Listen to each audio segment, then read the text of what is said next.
ನಮಸ್ಕಾರ ವೀಕ್ಷಕರೇ, ನಾಳೆ ಜನವರಿ 8ನೇ ತಾರೀಕು ಬಹಳ ವಿಶೇಷವಾದ ಬುಧವಾರ. ನಾಳೆ ಒಂದು ಬುಧವಾರದಿಂದ ಈ ಕೆಲವೊಂದು ರಾಶಿಗಳಿಗೆ ಭಾರಿ ಅದೃಷ್ಟ ಮತ್ತು ವಿಪರೀತ ರಾಜಯೋಗ, ಮನೆಯಲ್ಲಿ ದುಡ್ಡಿನ ಸುರಿಮಳೆ ಸುರಿಯುತ್ತದೆ. ಹಾಗಾದರೆ ನಾಳೆಯ ಒಂದು ವಿಶೇಷವಾದ ಬುಧವಾರದಿಂದ ಕೇವಲ ರಾಶಿಗಳಿಗೆ ಯಾವ ಯೋಗ ಫಲಗಳು ದೊರೆಯುತ್ತೆ ಅಂತ ನಾವಿವತ್ತಿನ ಈ ವಿಡಿಯೋದಲ್ಲಿ ನಿಮಗೆ ಸಂಪೂರ್ಣ ಮಾಹಿತಿನ ನಾವು ತಿಳಿಸ್ಕೊಡ್ತೀವಿ. ಬನ್ನಿ, ಅದಕ್ಕೂ ಮೊದಲು ಗಣೇಶನ ಭಕ್ತರಾಗಿದ್ದಲ್ಲಿ ಈ ಒಂದು ವಿಡಿಯೋನ ಪ್ರತಿಯೊಬ್ಬರು ಕೂಡ ಲೈಕ್ ಮಾಡಿ. ಹಾಗೆ ನೀವಿನ ನಮ್ಮ ಚಾನಲ್ಗೆ ಸಬ್ಸ್ಕ್ರೈಬ್ ಆಗಿಲ್ಲ ಅಂದರೆ ಈಗಲೇ ಸಬ್ಸ್ಕ್ರೈಬ್ ಮಾಡಿಕೊಂಡು ಪಕ್ಕದಲ್ಲಿ ಕಾಣುವಂತಹ ಬೆಲ್ ಬಟನ್ನ ಪ್ರೆಸ್ ಮಾಡ್ಕೊಳ್ಳಿ. ಸ್ನೇಹಿತರೆ, ಹೌದು, ನಾಳೆ ಒಂದು ವಿಶೇಷವಾದ ಬುಧವಾರದಿಂದ ಗಣೇಶನ ಸಂಪೂರ್ಣ ಅನುಗ್ರಹ ಮತ್ತು ಆಶೀರ್ವಾದ ರಾಶಿಯವರಿಗೆ ಇರೋದ್ರಿಂದ ವ್ಯಾಪಾರ ಮತ್ತು ವ್ಯವಹಾರದಲ್ಲಿ ಲಾಭಗಳನ್ನು ಕಾಣ್ತಾರೆ ಅಂತಲೇ ಹೇಳ್ಬೋದು.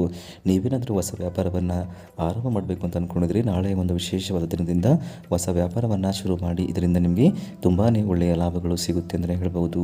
ಮತ್ತು ವಿದ್ಯಾರ್ಥಿಗಳಿಗೆ ಈ ಒಂದು ಸಮಯದಲ್ಲಿ ಒಳ್ಳೆಯ ಪರೀಕ್ಷೆಯಲ್ಲಿ ಒಂದು ಒಳ್ಳೆಯ ಫಲಿತಾಂಶ ಸಿಗುತ್ತೆ ಅಂತಲೇ ಹೇಳ್ಬೋದು. ಉದ್ಯೋಗ ಇಲ್ಲದಂತಹ ವ್ಯಕ್ತಿಗಳಿಗೆ ನಾಳೆಯಿಂದ ಮುಂದಿನ ದಿನಗಳಲ್ಲಿ ಒಳ್ಳೆಯ ಸರ್ಕಾರಿ ನೌಕರಿ ಸಿಗುವ ಸಾಧ್ಯತೆ ಹೆಚ್ಚಾಗಿರುತ್ತೆ ಅಂತಲೇ ಹೇಳಬಹುದು. ನೀವೇನಾದರೂ ಹೂಡಿಕೆಯನ್ನು ಮಾಡಬೇಕು ಅಂತ ಅಂದ್ಕೊಂಡಿದ್ರೆ ನಾಳೆಯಿಂದ ಈ ಒಂದು ಸಮಯದಲ್ಲಿ ಒಳ್ಳೆಯ ಸ್ಥಳದಲ್ಲಿ ಹೂಡಿಕೆಯನ್ನು ಮಾಡಿದರೆ ನಿಮಗೆ ಅದರಿಂದ ತುಂಬ ದೊಡ್ಡ ಲಾಭ ಸಿಗುತ್ತೆ. ಅದರಿಂದ ನೀವು ಬಡವರಿಗೆ ದಾನವನ್ನು ಮಾಡಿದರೆ ನಿಮಗೆ ತುಂಬಾ ಶುಭ ಯೋಗಗಳು ಕೂಡಿ ಬರುತ್ತೆ ಮತ್ತು ಸುಖ, ಶಾಂತಿ, ನೆಮ್ಮದಿ, ಅಷ್ಟ ಐಶ್ವರ್ಯ ನಿಮ್ಮ ಮನೆಯಲ್ಲಿ ನೆಲೆಸುತ್ತೆ ಅಂತ ಹೇಳಿದರೆ ತಪ್ಪಾಗಬಾರದು. ಮತ್ತು ವಿಘ್ನ ವಿನಾಯಕನ ಅನುಗ್ರಹ ಆಶೀರ್ವಾದ ನಿಮ್ಮ ಮೇಲೆ ಇರೋದ್ರಿಂದ ಈ ರಾಶಿಯವರ ಜೀವನದಲ್ಲಿ ಮುಂದಿನ ದಿನಗಳು ಭಾರಿ ಏಳಿಗೆಯನ್ನು ಕಾಣ್ತೀರಿ ನೀವು ಅಂತಲೇ ಹೇಳ್ಬೋದು.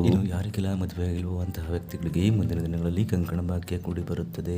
ಈ ರಾಶಿಯವರ ಜೀವನದಲ್ಲಿ ನಾಳೆಯಿಂದ ಭಾರಿ ಏಳಿಗೆಯನ್ನು ಕಾಣ್ತೀರಿ ಅಂತಲೇ ಹೇಳ್ಬೋದು. ನಿಮ್ಮ ಜೀವನದಲ್ಲಿ ಯಾವುದೇ ಕಷ್ಟಗಳಿದ್ದರೂ ಕೂಡ ನಾಳೆಯಿಂದ ವಿಘ್ನ ವಿನಾಯಕನ ಕೃಪೆಯಿಂದ ಕಷ್ಟಗಳೆಲ್ಲ ಕಳೆದು ಹೋಗುತ್ತವೆ. ಸ್ನೇಹಿತರೆ, ಹೌದು, ಹಾಗಾದರೆ ಇಷ್ಟೆಲ್ಲ ಲಾಭಗಳನ್ನ ಪಡೆದು ನಾಳೆಯಿಂದ ಗಣೇಶನ ಕೃಪೆಯನ್ನು ಪಡೆಯುವಂತಹ ರಾಶಿಗಳು ಯಾವ್ಯಾವು ಅಂತ ನಾವು ನೋಡೋದಾದರೆ ಮೀನರಾಶಿ, ಕಟಕ ರಾಶಿ, ಕುಂಭರಾಶಿ, ತುಲಾರಾಶಿ, ವೃಶ್ಚಿಕ ರಾಶಿ ಮತ್ತು ಕನ್ಯಾ ರಾಶಿ. ಇವುಗಳಲ್ಲಿ ನಿಮ್ಮ ರಾಶಿ ಇದ್ದರೂ ಇಲ್ಲದಿದ್ದರೂ ಭಕ್ತಿಯಿಂದ ನೀವು ಓಂ ಗಣೇಶ ನಮಃ ಎಂದು ಕಮೆಂಟ್ ಮಾಡಿ ಹಾಗೂ ಈ ಒಂದು ವಿಡಿಯೋಗೆ ಲೈಕ್ ಕೊಟ್ಟು ಎಲ್ಲ ಕಡೆ ಶೇರ್ ಮಾಡಿ.